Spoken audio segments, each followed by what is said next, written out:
defensively, Marino's success rate can go way, way up. First and 10 at the 41. No score. Philadelphia, Miami. Here on CBS. Fumble. Clyde Simmons never saw it, number 96, and the Dolphins get it back. Troy Stratford dropped it.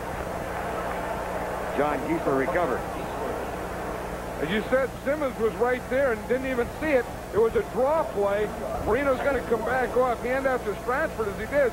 Stratford, just as he started to make the cut, got the ball knocked out of there. Clyde Simmons doesn't see it, and Geisler comes in behind and gets the recovery. Second down and 12, and again Marino will go from the shotgun. Reggie White is over center, so they're in that 46 defense again.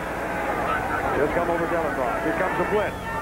Marino, man coverage, right side, overthrown. Biffer was open by 3 yards. And Marino's upset. Had him wide open down the right side. Well, he knows two things. One, if he gets a blitz, if he gets all these guys coming, which he does, that then he's going to have one-on-one. And if he gets one-on-one and he has one-on-one going deep, that should be a touchdown. But watch the pressure. They pick it up nicely. They give him time. He gets the one-on-one. The one-on-one beats Jenkins. You see him going deep there. Jenkins goes for the in. It's an in and up by Duper, and he just got one hand on it. I think he should have caught that if he runs through it. He catches that ball. First third down now for Miami. It's 3rd and 12. Incomplete. Freddie Banks, the closest receiver, but it was a good 6 yards behind him. That's another reason Marino doesn't get sacked. There was no one open, and it didn't look like he really had good communication on that play. He threw it where they weren't. He was sacked 6 times last year. As a matter of fact, of course, it wouldn't be a factor tonight, but counting regular season games, the Dolphins are working on a streak of 12 straight in which Marino did not get sacked. It's amazing. Have you ever figured why Reggie Roby wears his watch? Maybe he's checking his hang time. I think he does. I think he does check his hang time. Really? Yeah. Well, if he does, he's going to love that one, because on that left wristwatch, it's going to say 5.3 seconds. Time has been called.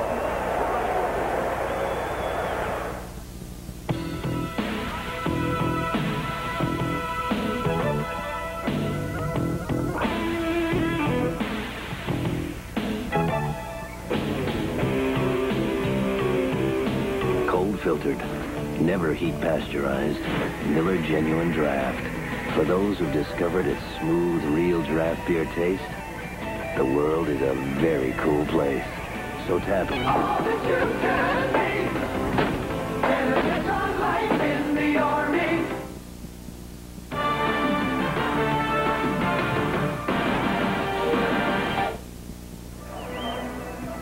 Season begins next Sunday, and here's our lineup on CBS. Dallas with Troy Aikman as the starting quarterback will be at New Orleans. John and I will be there as well. 49ers open in Indianapolis. That ought to be a terrific matchup. The Rams are at Atlanta.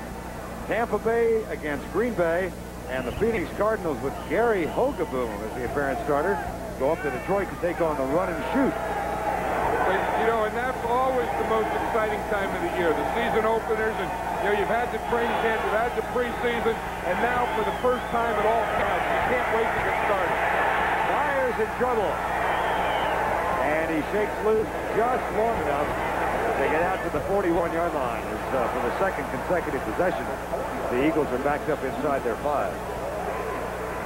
And one thing about the Dolphins, even though they've had that turnover, that interception, they had that great punt by Roby, it really kept the Eagles backed up today. I mean, they haven't had any kind of field position where Randall Cunningham can really work his game yet. Second down and 7. Saw Cambarello at right guard starting for Ron Solt. Here's Tony. Bounces to the outside. And that should be enough for a first down. Lewis Oliver, number 25, finally got over to make the tackle, but a little bit too late. Lewis Oliver's the #1 draft choice. In fact, the Dolphins had 2 #1 picks. He was 1B. And, you know, the big safety. I think he's the type of guy that they're looking for now. He's 6'2", 226 pounds. I think like Jeff Fuller of the 49ers, Fulcher from Cincinnati. That big safety, that's the direction the NFL's going. Tony left. And he's out near the 20-yard line. Take a look at Louis Oliver. Well, here's what a safety looks like. You know, you don't see those guys where you just picture them. You know, you don't think them as guys against the run. But last week, he had 8 tackles. And you can see why. That means the front group doesn't get the tackles done, so then you leave it for that safety. That's not a good thing. Second down, 3. No score, 2:45 to go, first quarter. Myers. There's an example of poor tackling that has bothered Don Shula and the troops, and Oliver has to make another stop. This is after a gain of 16. That's another reason why you don't want your safety making too many tackles, because look what has to happen. Look at the blocking here on the right side of the Eagle line. See Heller fire out there. Jackson comes down. There's a missed tackle. There's a missed tackle. There's a missed tackle. So when your safety's making a lot of tackles, that usually means that that's after 2 or 3 missed tackles. Respectively, you saw Graff, Langford, and Jarvis Williams miss them. First and 10. Cunningham, Tony. Rick Graff, number 99. John, not to beat it to death, but just to reiterate the point that the inside linebackers from last year, Offerdahl and Mark Brown, are not in camp.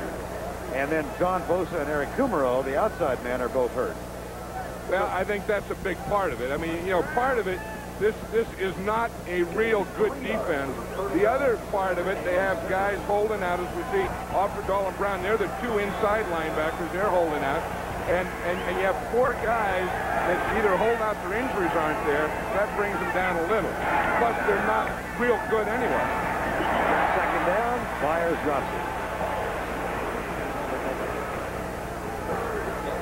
Matt Cavanaugh on the sideline. May have the best job in America, backing up Randall Cunningham. Yeah, if they don't complain about it. Yeah. You know, those backup quarterbacks are always the most popular guys in the team when things go bad. You know, we want him. If the guy doesn't start to believe that, he has the best job. When he starts to believe it, then he's in trouble. There's Don McPherson, who started last week, and actually Buddy Ryan might alternate those 2 men as the number 2 this year.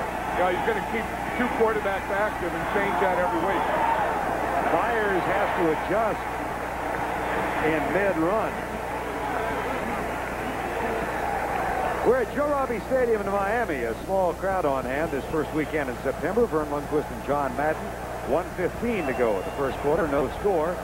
Philadelphia's had the bad field position. They did get an interception, but it was on the 2, and a Reggie Roby punt backed them up inside the 2. So John Pelchik is on to punt for the 3rd time down. And Mark Duper dropped what might have been a touchdown off the arm of Dan Marino, the only serious scoring threat we've had. John Pelchik from the University of Texas. That's a terrific punt.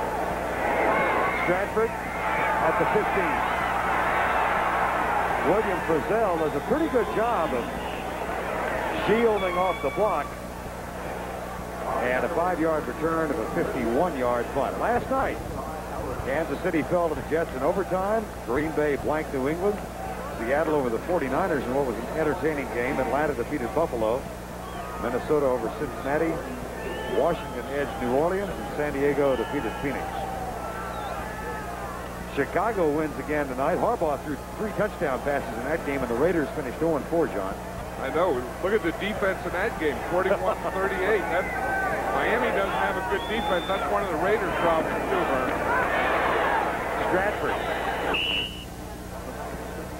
Stratford's kind of an enigma. As a 3rd-round draft choice out of Boston College, he lit up South Florida with a 169-yard effort in mid-season his rookie year against Dallas. Got the starting job, but then last year really had an up-and-down year. Yeah, and then Lorenzo Hampton started then, and then Stratford came in this year and beat Hampton out again. And again, their #1 draft choice, their first round was Sammy Smith, who they think will be the starter there if they can ever get him to camp. Sammy Smith said this afternoon in Orlando,